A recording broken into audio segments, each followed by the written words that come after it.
For the first time since the beginning of the war in Ukraine, Israel's foreign minister is in Kyiv.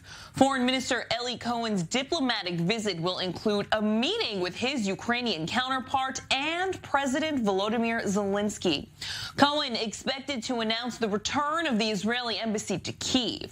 Speaking earlier, he said, quote, "I arrived today for the first visit of an Israeli minister to Kyiv since the outbreak of hostilities.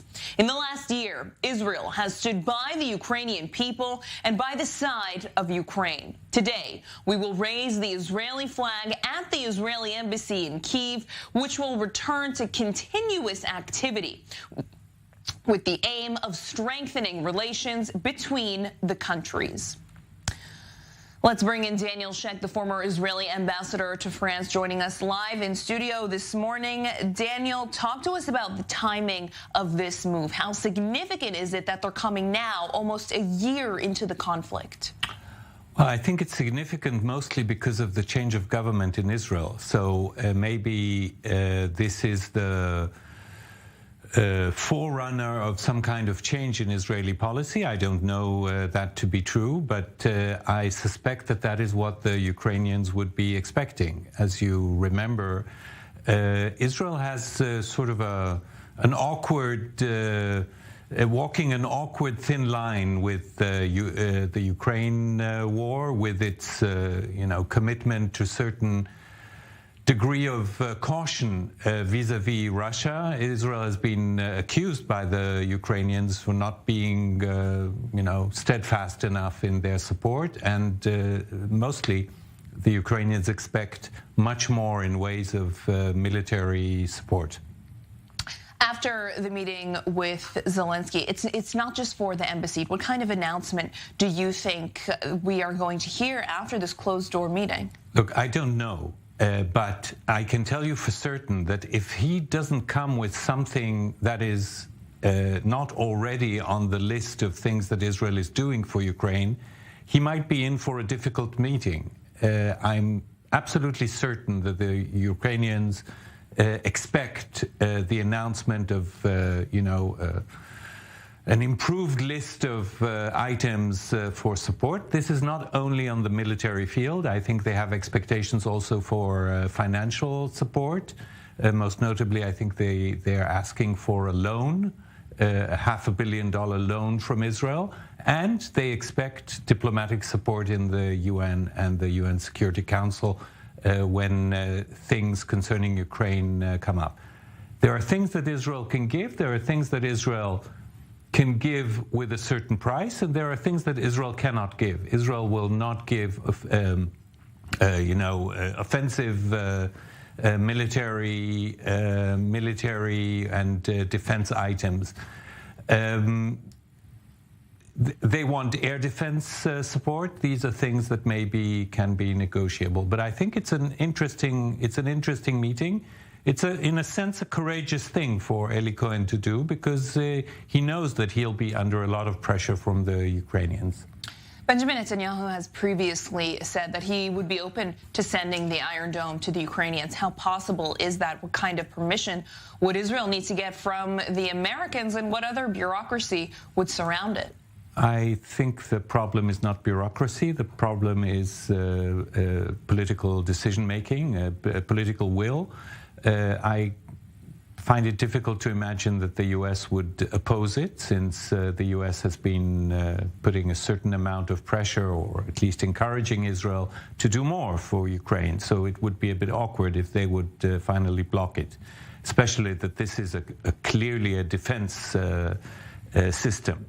So, but will Israel do it or not? I don't know. It would be a very big step, because the Russians could consider this to be something that really alters their ability to operate in this war, and they might consider this as unacceptable.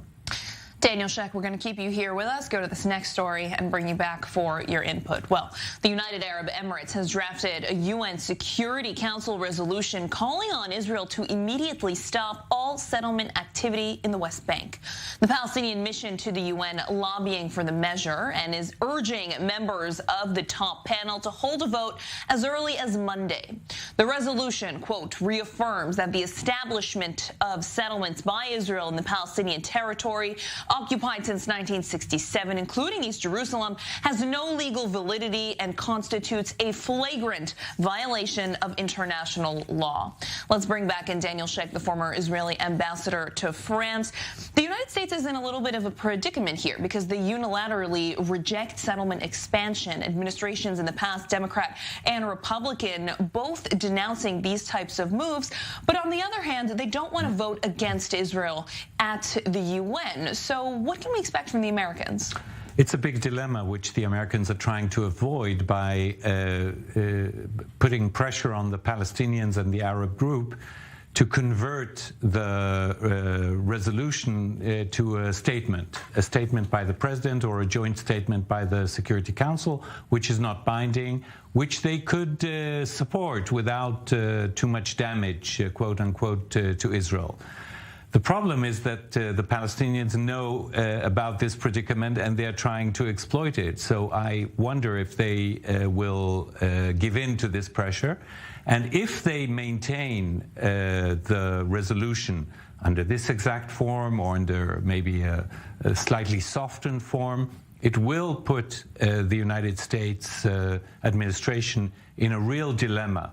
Should they use the veto, which is something they definitely would not want to do, or should they openly, open a front of tension with the new Israeli government, so close to its announcement? So that's the dilemma. There are still a few days. It's until Monday. Monday is supposed to be the voting day. So I suspect there will be a lot of diplomatic activity over the weekend. Talk to us about the United Arab Emirates bringing this draft to the Security Council. Do you think it would have any repercussions for the Abraham Accords? The United Arab Emirates, one of the first countries in the Abraham Accords to normalize with Israel. Actually, I don't think so. First of all, you have to understand that the UAE didn't choose to bring this. The UAE is the Arab League representative on the Security Council now, so it's sort of a technicality that they are the ones who are bringing it. That doesn't mean that they don't identify with the content. We have to understand that settlements is an issue that is quasi-consensual around the world in opposition to any kind of settlement activity of Israel in the territories. So clearly the UAE, Abraham Accords or not, will be opposed to it and will voice this opposition. But in this case, they are just the messenger. So I wouldn't. I don't think that this would do anything to the Abraham Accords and how they are developing, which is actually a very encouraging thing. Daniel Shek, the former Israeli ambassador to France, joining us live in studio this morning on all the updates. Thank you. Hamda.